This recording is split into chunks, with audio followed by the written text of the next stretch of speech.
President Obama, are you listening?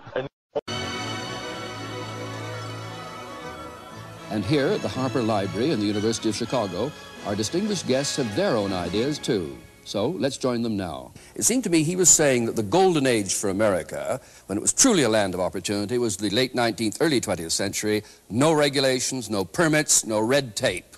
I would argue that the government played a decisive role in an enormous grant to the railroads in creating an American capitalist economy. And secondly, if you go back to that golden age, you find that the government constantly intervened in a rather characteristic way. It used troops against strikers. American labor history has been the most violent, bloody class struggle anywhere in the world.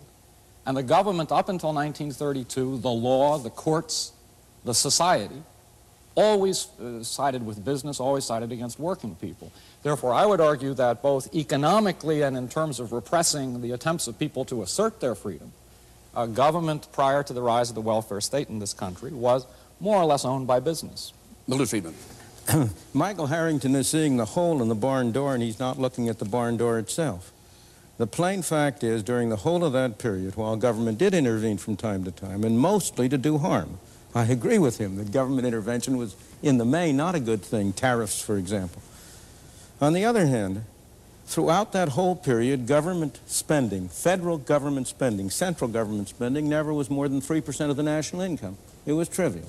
The land grants to the railroads were a minor factor. I don't approve of them. I'm not saying they were a good thing, but they were a very minor factor.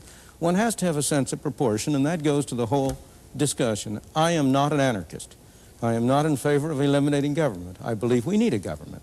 But we need a government that sets a framework and rules within which individuals, pursuing their own objectives, can work together and cooperate together. And they work together and cooperate together not only in economic areas. Well, what you...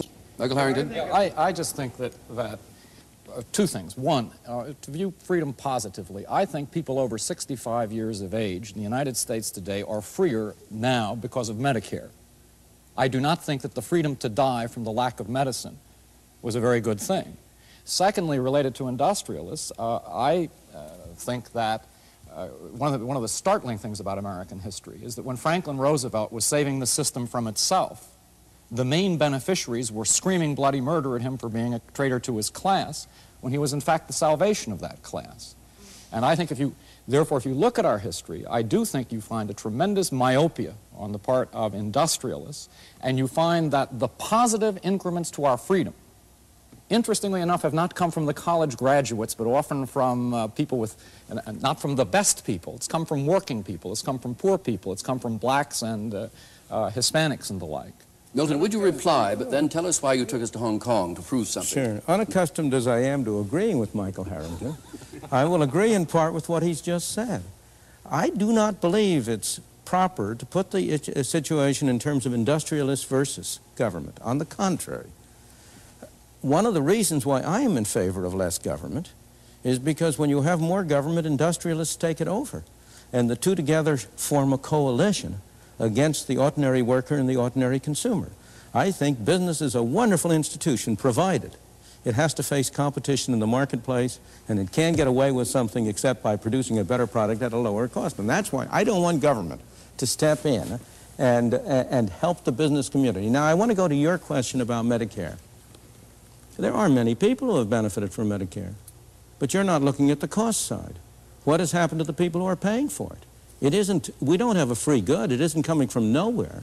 And are they benefiting from it in a cost-effective way? Those are the questions. It's demagoguery, if you'll pardon me, Michael Harrington, to say the people who have Medicare are freer.